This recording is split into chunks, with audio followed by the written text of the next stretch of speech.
আমি একটু বেরিয়েছিলাম কাজের জন্য, ফিরেছি। ফেরার পরে দেখো এই যে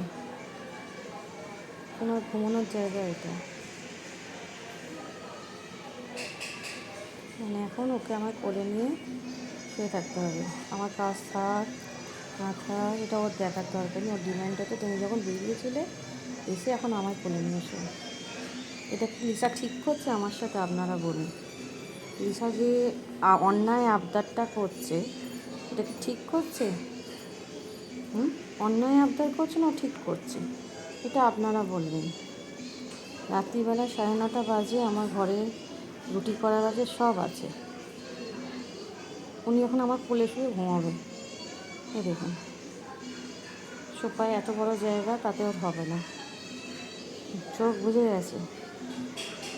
এটা কি লিসা ঠিক করছে? আমার কাজ নেই,